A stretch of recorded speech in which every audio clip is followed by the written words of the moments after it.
100 years ago, a Jewish state was unimaginable.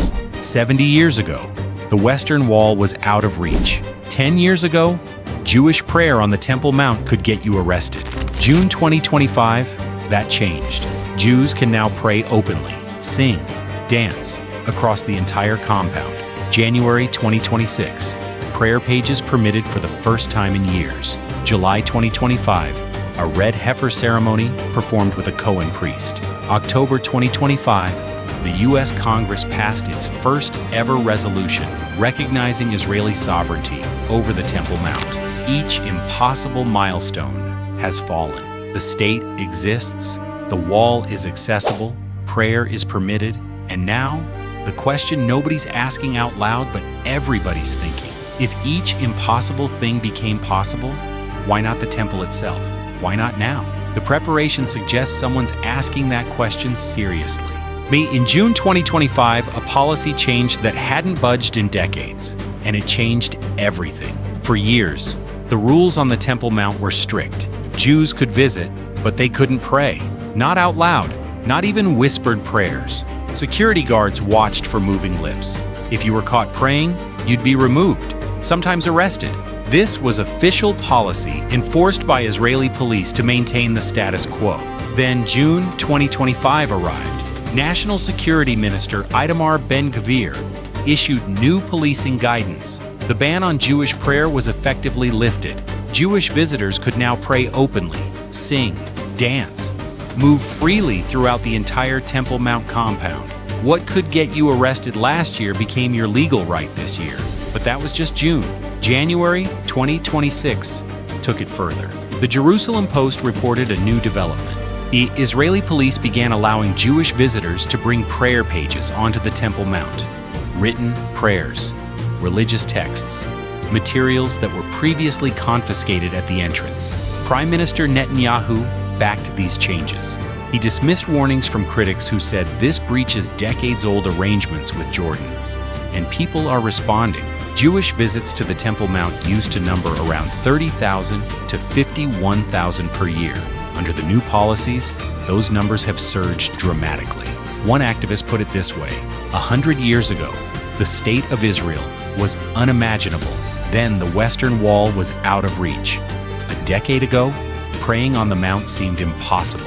Now it's happening, but prayer is only preparation, because in July 2025, something happened that hadn't been done in 2,000 years. July 1st, 2025, Samaria.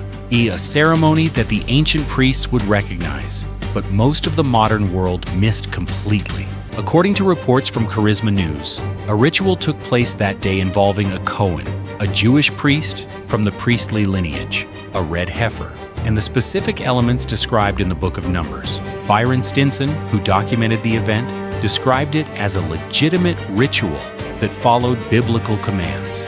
Not everyone agrees it was done correctly. It didn't follow all the oral traditions of rabbinic Judaism, but it followed the written requirements. Here's why a red heifer matters at all.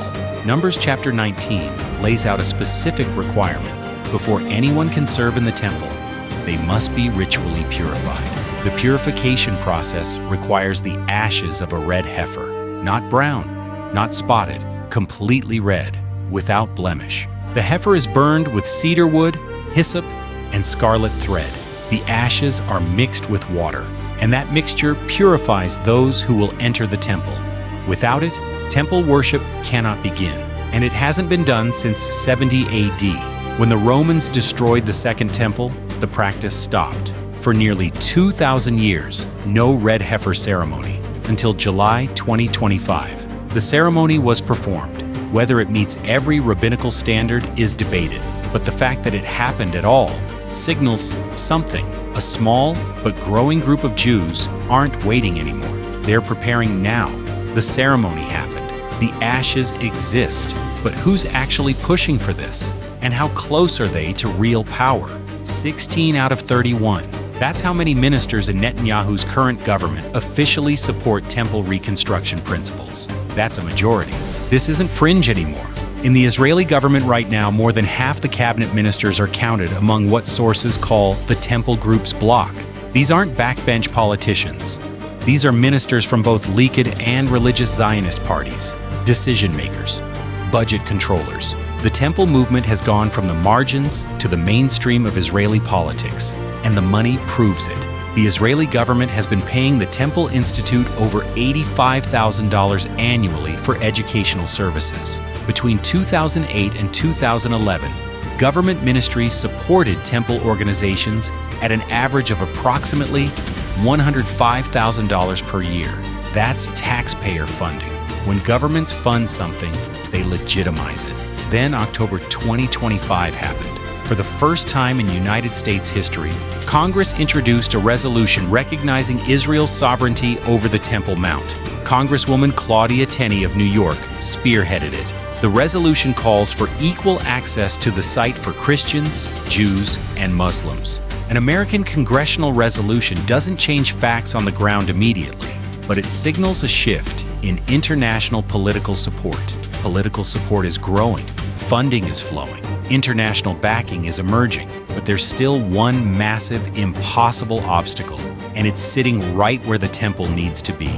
The Dome of the Rock has stood there since 691 AD, the Al-Aqsa Mosque since 705 AD, and for the temple to be rebuilt, they would need to not be there. That's the problem nobody has solved. The Temple Mount isn't empty. It's occupied by two of Islam's holiest sites. Since 1967, the Temple Mount has been under the administrative control of the Jordanian Waqf. Israel controls security, but the Waqf manages the religious site. That's the arrangement. And it makes physical temple construction seem impossible. Netanyahu himself has reaffirmed this reality. Despite the policy changes, despite the political support from 16 ministers, there are no concrete plans to begin construction in 2026. Organizations like the Temple Institute have created detailed architectural plans. They've built a 1:50 scale model. They claim construction could be completed in 7 years using modern techniques. The plans exist, but the permission doesn't. So here's the question: how do believers reconcile this? Very few Jewish people support the idea of deliberately removing the Muslim structures. That's important to understand. The mainstream Jewish position respects the current reality, but many Jews will cautiously say they believe that one day, somehow, God Himself will bring about the Third Temple, not through human violence, not through political force, through divine intervention. They believe God will sovereignly resolve the issue of the Muslim structures. It's the pattern that gives them hope.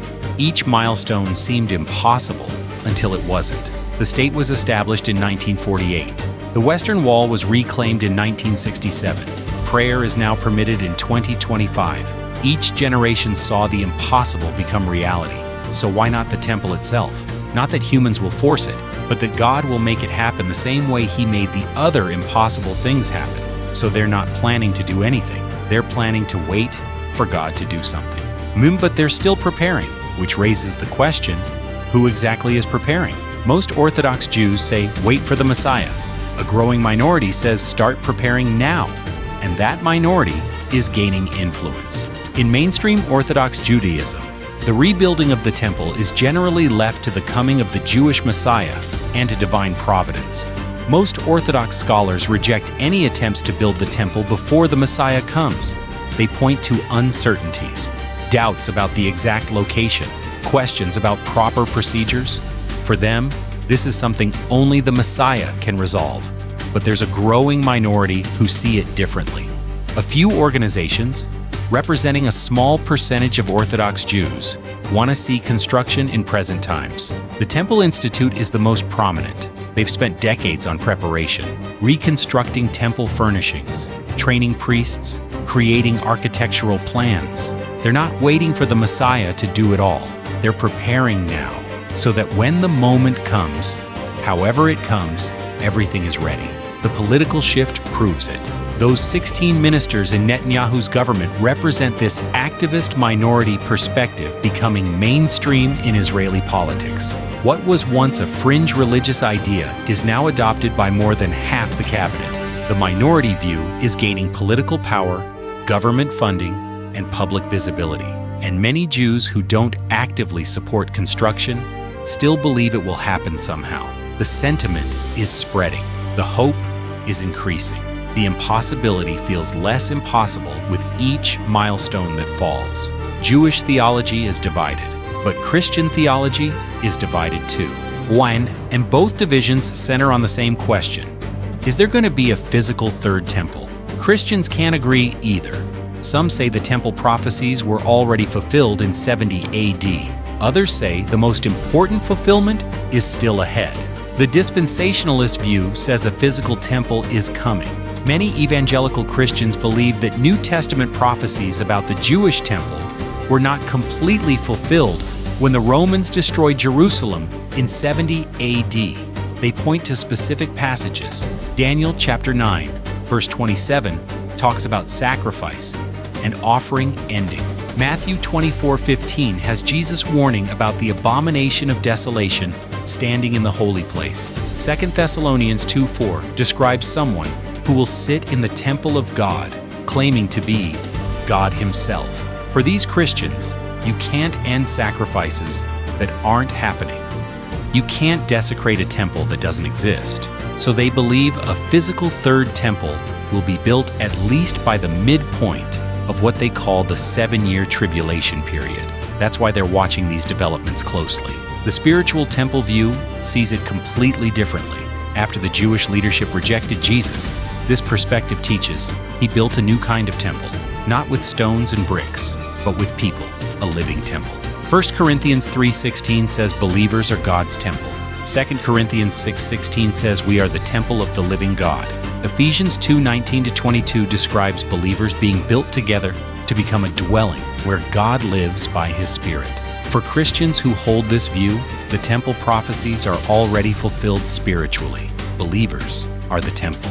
A physical building in Jerusalem isn't necessary. So why do both groups still pay attention to what's happening in Jerusalem? Even Christians who believe in the spiritual temple acknowledge these developments have significance, historical significance, theological interest. For dispensationalists, it's preparation for what they believe must happen. For spiritual temple advocates, it's a fascinating study in how humans interpret ancient texts and modern events. Either way, Israel remains central in the biblical narrative for most Christian traditions. 2 Jewish positions, 2 Christian positions, but only one Temple Mount, and only one 2026. So what happens next? 2026 is already moving, and there are specific things to watch in the months ahead. Will prayer access expand even further?